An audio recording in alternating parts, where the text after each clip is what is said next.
Hello, and welcome to the latest edition of the Humane Education Coalition's video series. Today's topic is Humane Lessons. I'm Lisbet Chiriboga, and I'm the Program Strategist for PETA's Humane Education Division, TeachKind. I was a classroom teacher in New York City for 12 years and have taught students in all grades from kindergarten through 5th. I have a master's degree in elementary education and licenses in bilingual and TESOL education as well. And I've served on the executive board of the United Federation of Teachers Humane Education Committee for the past 10 years. As TeachKind's program strategist, I visit schools to conduct teacher workshops and classroom presentations and correspond with educators around the world who want to make a difference for animals. I also create lessons that merge academic skills with animal rights issues and help teachers create their own humane lessons. And that will be the focus of this video. Today we'll be discussing humane education laws in the United States and how they pertain to lesson planning. We'll go over the key elements to consider when planning a humane lesson designed to foster compassion for animals, and we'll also take a look at a lesson about animals commonly used in elementary school classrooms to see how it measures up with the key elements. Lastly, we'll demonstrate how to create a humane lesson that incorporates the key elements. It's important to be aware that some states, like New York, California, and Florida, have specific provisions in their education laws that mandate teaching kindness to animals. Additionally, 18 states legally mandate character education, while the rest support character education efforts without legislation. Character education involves teaching children to understand, care about, and act on core ethical values such as respect for others, justice, and responsibility for self and others. So teaching kindness to animals should be a natural component of these efforts. We can capitalize on children's natural interest in and affinity for animals as a vehicle for teaching character development. You can find a listing of these types of laws by state at teachkind.org/charactered. There are 4 key elements to keep in mind when planning a humane lesson. The first is motivation. How will it motivate or engage students? When students are motivated to learn, they retain more content. And going beyond the basics of what animals eat or where they live will motivate them even more. You'll want to incorporate real-world scenarios that inspire students to become engaged. The next is accuracy. Is the information that's being provided accurate? You can use the websites petakids.com and teachkind.org as trusted sources of information about helping and protecting animals. You'll want to provide students with developmentally appropriate information about the plight of animals without omitting important facts. You want to increase their awareness of the issues that animals face. Common Core. Which Common Core learning standards will it address? Most states have adopted the Common Core learning standards, and even those that haven't have learning standards with similar academic expectations, so this discussion will still be relevant to those states. And lastly, helping animals. Does the lesson include suggestions for protecting or helping the animals being discussed? Lessons about animals are often included as part of the curriculum in elementary schools. However, there are frequently missed opportunities to incorporate this key element into them. So remember that all types of animals need help and protection. We're going to take a look at a common lesson about animals and discuss how to turn it into a humane lesson using the key elements. It's common for first grade classes to do a unit on informational writing. After hearing read-alouds of informational books about different animals, each student chooses an animal, conducts research, and then writes an all-about book on his or her chosen animal. The teacher conducts lessons on doing research and finding relevant factual information on animals in books, for example, showing students how to use text features like the table of contents.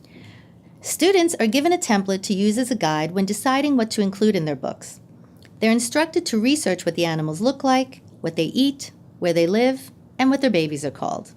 At the end of the unit, students share their work with their peers, and their all-about books go up on a bulletin board to celebrate their work. Now, this is a good lesson that helps children learn basic research skills and facts about an animal of their choice, but it does not contain all the key elements.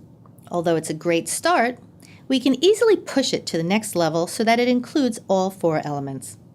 Let's look at the key elements and see how the lesson addresses each one.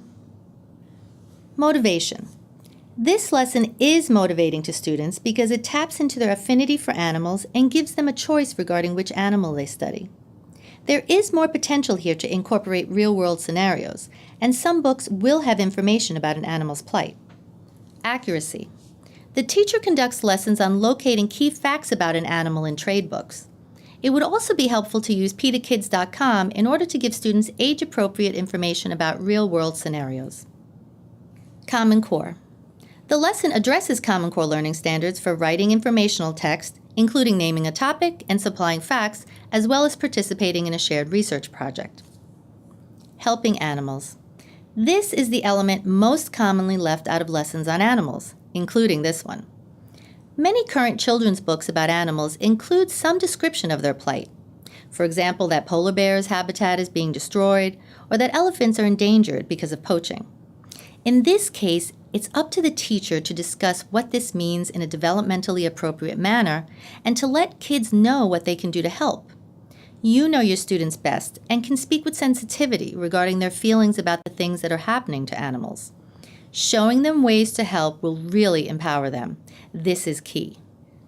Now that we've discussed the key elements of a humane lesson, let's use the comic book A Tiger's Life as the basis for creating a humane lesson that can be used for grades 3 through 5. The book is published by PETA as part of the PETA Kids Let Animals Be Free activity booklet, and you can order a free class set from TeachKind. You can also read it online or download it from the PETA Kids website. It features a discussion of the lives of tigers and other animals in the wild and in circuses. Let's take a look inside. A Tiger's Life is the story of two human performers in an animal-free circus who visit their nephew's school for career day. They tell students what life is like for animals in captivity, including a tiger named Sam, who was rescued from a circus and now lives at an accredited sanctuary. In the course of listening to the story, children learn about tigers and other animals and become aware of the cruelty inherent in forcing animals to perform in circuses and keeping them in captivity. The comic book starts by giving information about animals who usually live in the wild, as well as horses and camels. It covers interesting facts such as that tigers purr when they're happy and that elephants talk to each other. It also contrasts animals' lives in the wild with the ones that they lead when they're exploited by circuses. So to prepare students for the lesson, we'll want to tap into their prior knowledge about tigers and the other wild animals discussed in the comic book, preview key vocabulary words such as captivity and sanctuary, then read the text aloud to the class or have students read it with a partner or independently. For the discussion part of the lesson, we can ask students to notice key details in the text and check for their understanding with basic comprehension questions. This part of the lesson connects to the first Common Core learning standard under Reading Literature for grades 3 through 5, which asks students to refer to details and examples in a text when explaining what the text says explicitly. We also want the lesson to invite students to think critically. Higher level questions ask students to provide evidence for their thinking. Examining the author's point of view can open a higher level discussion, especially if students have differing viewpoints. In this lesson, students will practice the skill of making inferences. You can discuss how authors don't always tell us everything. Sometimes we have to think about what the text says and combine that with our own knowledge to make an inference. Details from the text added to prior knowledge help construct an inference. For instance, we can pose a question such as, why does Aunt Angela believe that all animals have a hard time in the circus? We can then explain that because the author doesn't tell us why Aunt Angela believes this, we need to look for clues in the text and add those to our prior knowledge in order to answer the question. We'll model inferential thinking using details from the text and prior knowledge. This is one of the hardest skills for kids to master, so going over lots of examples that walk them through the process of developing an inference is helpful. We can model how to answer an inferencing question by completing a graphic organizer step by step. We can also model how to speak about the textual information and prior knowledge as a preface to our inference. For example, we can say, I read that in circuses, tigers are kept in tiny cages, elephants are torn away from their families and chained, and camels get hardly any exercise. And animals perform tricks only because they're scared that their trainers will hurt them. I know that if someone separated me from my family, I would feel really sad, and if I couldn't exercise or move around, I would suffer. I also know that it's sad to live in fear that someone will hurt you. So the inference could be this. Aunt Angela knows that animals living in circuses don't get to exercise and roam around freely They're separated from their families, and they live in fear of their trainers.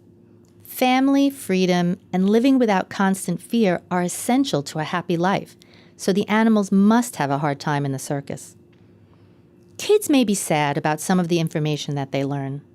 You should address this in the same caring way and with the same sensitivity for their feelings that you always show as a teacher. And keep in mind that the empowerment that comes when they learn how to help animals will supplant their sadness about the plight of animals. The story ends by providing kids with information that will empower them to take action to help captive animals. When I've done this activity with my own students, they usually ask why people would continue to use captive animals when we know that their needs are not met in captivity and that they suffer. And as many of you might do, I usually ask them, what do you think? In order to allow them to draw their own conclusions by discussing this with their peers and posing questions to each other. Kids are pretty savvy. They usually get to a point where they realize that money plays a part here. And we can, of course, extend the lesson. In this case, we can go on a virtual field trip to Big Cat Rescue in Florida, an accredited sanctuary, which has live cameras showing the animals in its care.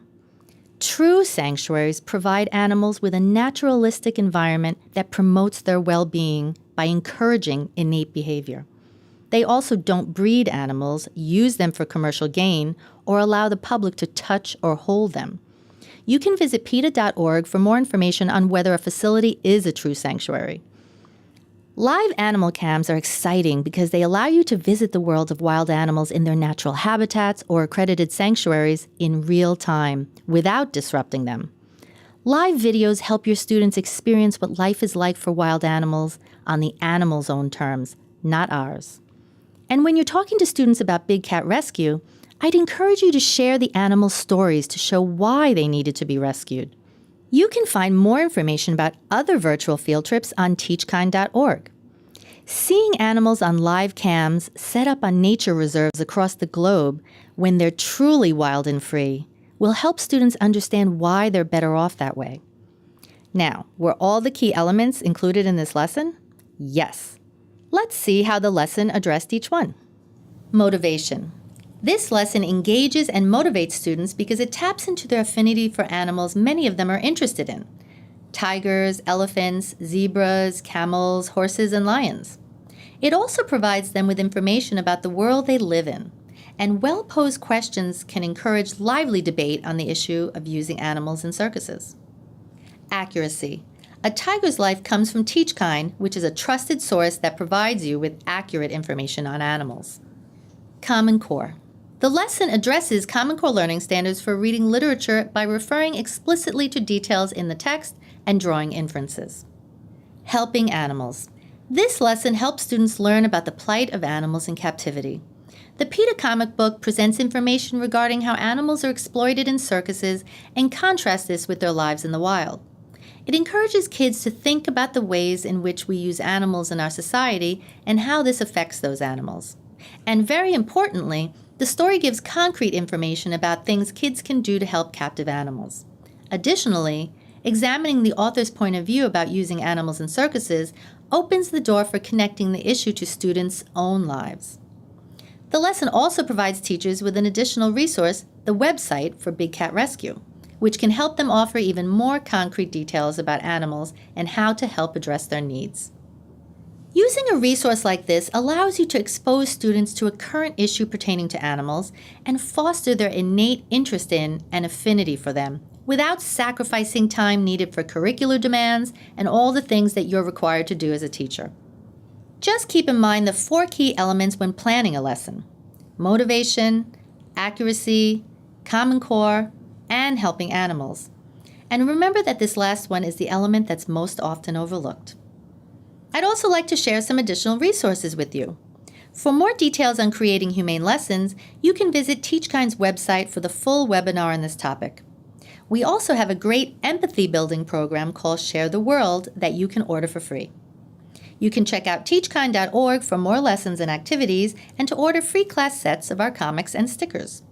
And PETAKids.com is geared toward children 12 and under, so you can use it as a trusted source of age-appropriate information about animals. And please feel free to contact me if you need advice on creating humane lessons or any type of humane education project.